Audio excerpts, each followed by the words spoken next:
Mic party politics by Sunil Shukla. नमस्कार, let's mic के कार्यक्रम पार्टी पॉलिटिक्स में आप सभी का स्वागत है। मैं हूं सुनील शुक्ल। आज हम चर्चा करेंगे बिहार विधानसभा चुनाव के परिणामों को लेकर के उठ रहे विवादों पर। एक चुनाव परिणाम को लेकर के इतने विवाद क्यों हो रहे हैं? निर्वाचन आयोग की भूमिका को लेकर के तरह तरह के सवाल पैदा क्यों हो रहे हैं? यह बात क्यों कही जा रही है कि जो विधानसभा के चुनाव परिणाम आए हैं उसको लेकर के लोगों के मन में तरह तरह के संदेहों की चर्चा क्यों की जा रही है? ये बड़े सवाल है। 6 नवंबर और 11 नवंबर को बिहार विधानसभा के मतदान 2 चरणों में कराए गए और 14 नवंबर को मतगणना कराई गई। चुनाव परिणाम आए। 200 से अधिक सीटें जीत करके इंडिया गठबंधन फिर से सत्ता में आया। लोगों के सवाल यह है कि क्या जो चुनाव परिणाम आए हैं वह तार्किक रूप से स्वीकार किए जा सकते हैं? आखिर इस परिणाम को लेकर के विभिन्न राजनीतिक दलों, स्वयंसेवी संगठनों, सामाजिक संगठनों, सिविल सोसाइटी और यहां तक कि एक इंडिविजुअल में भी तरह तरह के संदेह क्यों पैदा हुए हैं? इसमें सबसे बड़ा सवाल निर्वाचन आयोग की भूमिका को लेकर के है। कहा जा रहा है कि निर्वाचन आयोग ने आदर्श आचार संहिता के पालन के लिए जो कार्रवाई की जानी चाहिए थी उसके स्तर पर वो नहीं की गई, या ऐसे निर्णय लिए गए जिससे सत्तारूढ़ दल गठबंधन को फायदा हुआ, या सत्तारूढ़ दल को, सरकार को, सत्तारूढ़ गठबंधन को ऐसे निर्णय लेने की छूट दी गई जिससे चुनाव प्रभावित हुआ और एक लेवल प्लेइंग ग्राउंड नहीं रह गया। ये बड़े बड़े सवाल हैं। उसमें सबसे बड़ा सवाल यह है कि चुनाव की घोषणा के कुछ ही दिनों पहले राज्य सरकार ने विभिन्न वर्ग के लोगों को आर्थिक सहायता देने की घोषणा की और चुनाव के दौरान, चुनाव के चल रही प्रक्रिया के दौरान लोगों के खाते में नगद धनराशि पहुंचती रही और निर्वाचन आयोग मौन रहा। उसने कोई कार्रवाई नहीं की या इस आर्थिक हस्तांतरणों पर रोक लगाने का प्रयास नहीं किया। अतीत में इस तरह के रोक निर्वाचन आयोग लगाता रहा है।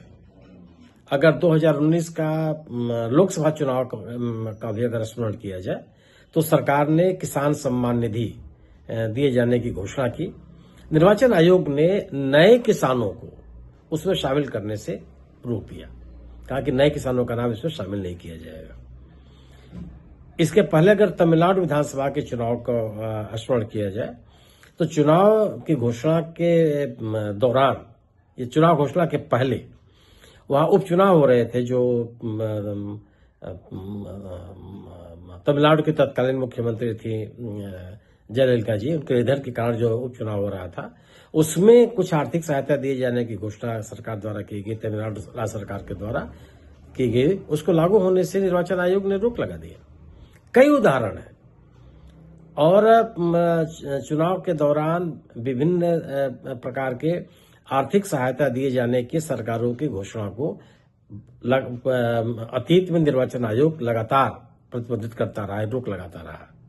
इस बिना परिस्तर के आधार पर उन कार्यक्रमों को चलने नहीं दिया कि वह पूर्व में घोषित है या पूर्व से चलाए जा रहे हैं।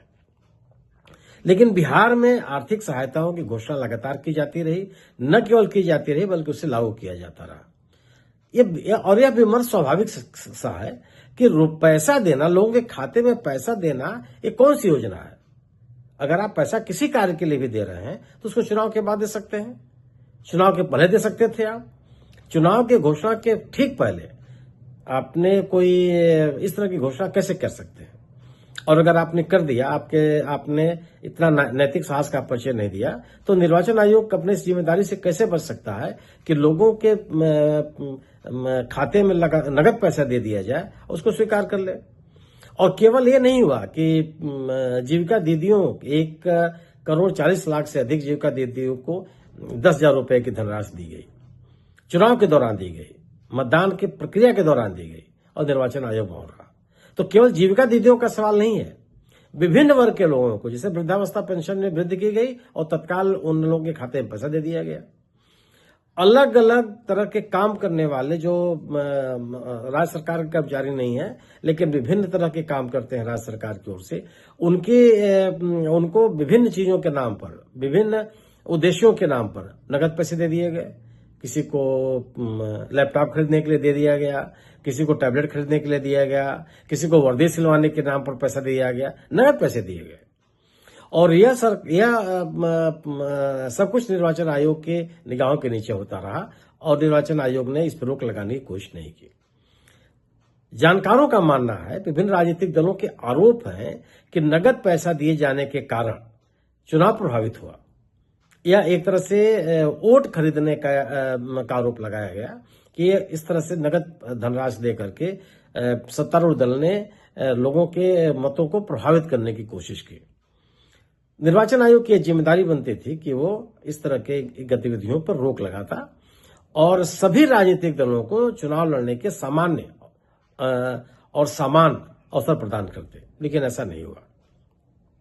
बिहार विधानसभा के चुनाव को लेकर के यह आरोप बहुत गंभीर है और इन आरोपों पर निर्वाचन आयोग ने अब तक कोई सफाई नहीं दी है। और इन आरोपों के मद्देनजर और इन आरोपों पर निर्वाचन आयोग की कोई सफाई नहीं मिलने के कारण चुनाव के परिणाम जो आए हैं उसको लेकर के लोगों के मन में तरह तरह के संदेह पैदा हो रहे हैं। और भी कारण है, अगर सत्तारूढ़ दल का स्ट्राइकिंग रेट यानी कि चुनाव जीतने का सफलता का प्रतिशत 90% के आसपास हो तो लोगों के मन में यह सवाल पैदा इसलिए भी होने लगा कि चुनाव प्रक्रिया के दौरान, प्रचार के दौरान, नामांकन के दौरान, मतदान के दिन इस तरह का राजनीतिक वातावरण नहीं दिख रहा था कि सत्तारूढ़ दल को 90% से अधिक सफलता मिल सकती है। जिन लोगों ने बिहार विधानसभा के चुनाव 2010 में देखे हैं, जब नीतीश सरकार चुनाव मैदान में थी और उसको दोबारा बड़े पैमाने पर जन समर्थन हासिल भी हुआ था, मैं निजी अनुभव से कह सकता हूं कि उस चुनाव को मैंने देखा था, सतह पर दिखाई पड़ रहा था कि आम लोग नीतीश सरकार को दोबारा सत्ता में लाना चाहते हैं।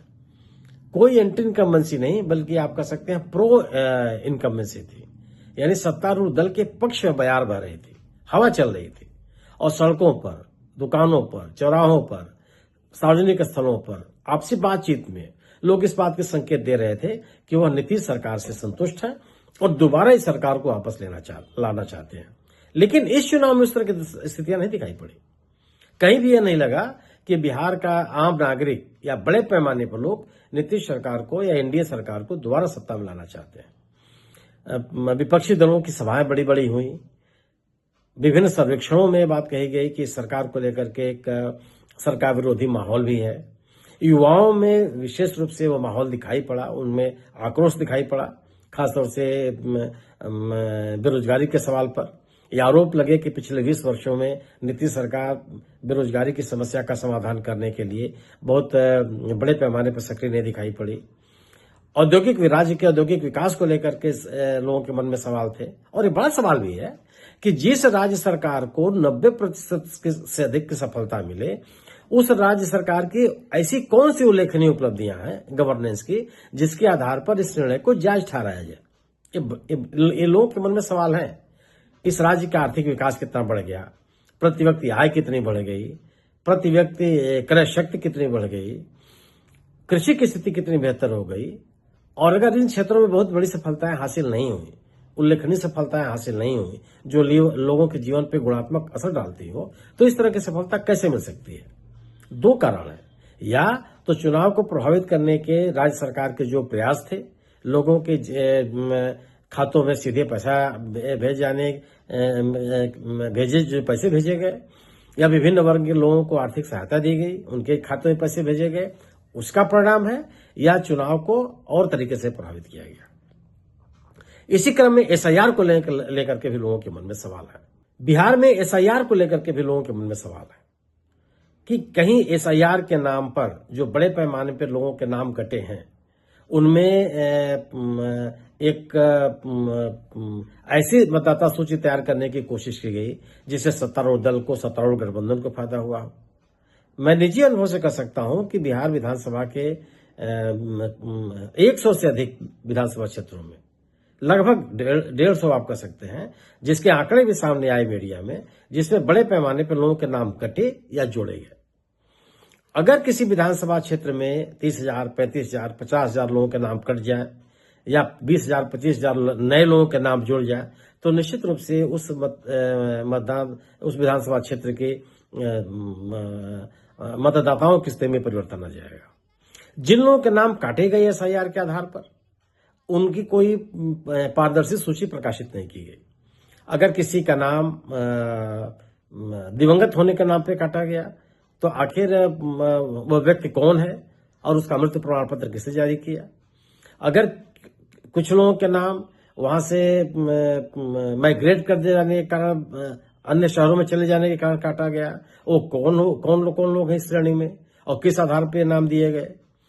और अगर ये कहा जाता रहा कि जो जिस राज्य में रहेगा उसी राज्य में मतदान करेगा, तो इस व्यवस्था को कड़ाई से लागू करने के प्रयास क्यों नहीं किए गए? भारतीय जनता पार्टी के कई वरिष्ठ नेताओं के नाम, जिससे पूर्व सांसद भी शामिल हैं, ऐसे उनके फोटो सामने आए जिन्होंने पिछले विधानसभा चुनाव में दिल्ली में मतदान किया और इस विधानसभा चुनाव में बिहार में आकर मतदान किया। अगर यह आधार बनाया गया था कि जो जिस राज्य में रहेगा, जिस स्थान पर रहेगा, वही मतदान करेगा, तो दिल्ली में काम करने वाले लोगों को, दिल्ली में प्रवास करने वाले लोगों को दिल्ली में ही मतदान की सुविधा और बिहार में मतदान की सुविधा क्यों दी गई? किन तर्कों के आधार पर दी गई? और ऐसे कई लोगों की पहचान की गई है जो जिसकी जानकारी सार्वजनिक रूप से भी उपलब्ध है। ये बड़े सवाल है। तो एसआईआर के नाम पर मतदाता सूची को शुद्ध करने के नाम पर क्या ऐसी मतदाता सूची तैयार की गई जिससे सत्तारूढ़ दल को फायदा हुआ? इसका भी स्पष्टीकरण निर्वाचन आयोग को देना चाहिए। और जिन लोगों के नाम काटे गए या जिन लोगों के नाम जोड़े गए, उनके नाम पारदर्शी तरीके से प्रकाशित किए जाने चाहिए और उनका आधार बताया जाना चाहिए कि इनके नाम क्यों मतदाता सूची से अलग किया गया। मैं 50 लोगों से मिला मतदान के दिन, दूसरे चरण के मतदान के दौरान, जिसमें लोगों ने शिकायत की कि उनके पास एपिक कार्ड है, मतदाता पहचान पत्र है, लेकिन उनका नाम मतदाता सूची में नहीं है। तो ये बड़े सवाल हैं। इसी तरह से लोगों के मतदान केंद्रों में परिवर्तन लाया गया। तो मतदान की प्रक्रिया, मतदान के दौरान आदर्श आचार संहिता को लागू करने, मतदाता सूची को तैयार करने में पारदर्शिता की कमी, चुनावी प्रक्रिया के दौरान सत्तारूढ़ दल को मनमाने तरीके से छूट दिए जाने और ऐसे तमाम जो उपाय हैं जिसको आदर्श आचार संहिता के तहत प्रतिबंधित किया गया है, उनको सत्तारूढ़ दल के ऊपर लागू नहीं किए जाने, ये तरह तरह के आरोप बिहार विधानसभा के चुनाव में लगे और आम व्यक्ति भी उन आरोपों को नकारता हुआ नजर नहीं आता। ऐसे में चुनाव परिणाम को लेकर के लोगों के मन में संदेह है और यह संदेह दिन प्रतिदिन गंभीर होते जा रहे हैं, क्योंकि इन संदेहों को दूर करने की निर्वाचन आयोग के स्तर से कोई प्रयास, अभी तक कोई सार्थक प्रयास दिखाई नहीं पड़ा है। निर्वाचन आयोग की जिम्मेदारी बनती है कि जो जनादेश आया है उस जनादेश को लेकर के किसी के मन में कोई संदेह न हो। यह एक किसी भी लोकतांत्रिक देश के लिए, किसी लोकतांत्रिक व्यवस्था के लिए यह नितांत आवश्यक है कि लोग यह माने कि जो उन्होंने जनादेश दिया है, जो उनकी राजनीतिक चाहत रही है, उसी के अनुकूल सरकार का गठन हुआ है। इसमें किसी तरह की कोई दखलंदाजी नहीं है, किसी तरह का कोई पक्षपात नहीं है, किसी का सहयोग देने की कोई बात नहीं है, आदर्श आचार संहिता के उल्लंघन का कोई सवाल नहीं है। इन तमाम आरोपों का, संशयों का स्पष्टीकरण निर्वाचन आयोग को देना चाहिए।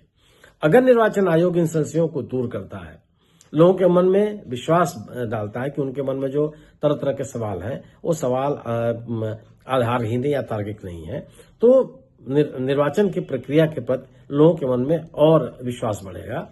अन्यथा यह जो असमंजस की स्थिति है, संशय की स्थिति है, और बढ़ती चली जाएगी। ये भी सवाल है कि क्या सत्तारूढ़ दल और विपक्षी दलों के बीच में चुनाव के दौरान लेवल प्लेग्राउंड था। दोनों पक्षों को, माने सत्तारूढ़ दल गठबंधन को और विपक्ष के लोगों के पास संसाधनों को लेकर के कोई समानता थी। अत्यधिक साधन संपन्न होने के नाते सत्तारूढ़ दल को कोई विशेष लाभ तो नहीं था। विशेष लाभ लेने की जो उसकी कोशिशें थी उसको निर्वाचन आयोग ने प्रतिबंधित करने की कोशिश की, नहीं की। भाषा के आधार पर, धर्म के आधार पर, क्षेत्र के आधार पर, जाति के आधार पर जो मतदान को प्रभावित करने की कोशिशें की गई और जो आदर्श आचार संहिता के तहत पूरी तरह से प्रतिबंधित है, इन प्रतिबंधों को लागू किया गया। ये कई सवाल हैं और वो सवाल लोगों के दिमाग को मथ रहे हैं। इसीलिए लोगों के मन में बिहार विधानसभा के चुनाव परिणामों को लेकर के संदेह है। कुल मिला के कहा जा सकता है कि चुनाव प्रक्रिया के दौरान आदर्श आचार संहिता का पालन कराने के लिए सत्तारूढ़ दल पर भी कड़ाई से प्रतिबंधों को लागू किया जाना, निर्वाचन के दौरान विभिन्न वर्ग के लोगों को सीधे उनके खातों में पैसा भेजने के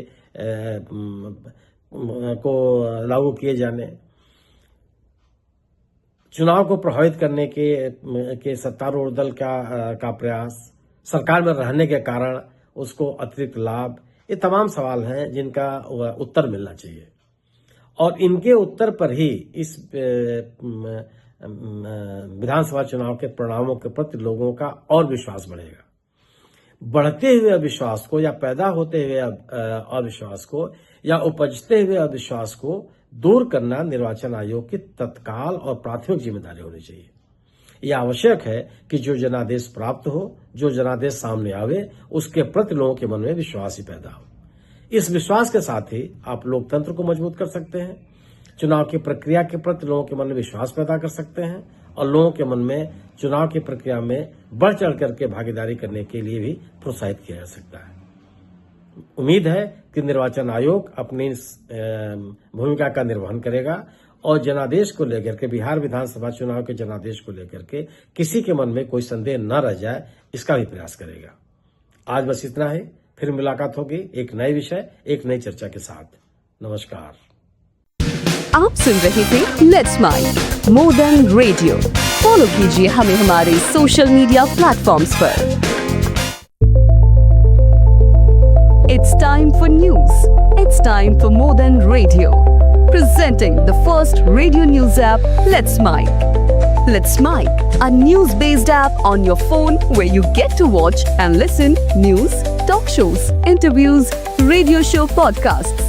On Let's Mic, you get all relevant information of TV, print, radio, podcast, and digital. Let's Mic talks about every segment of life.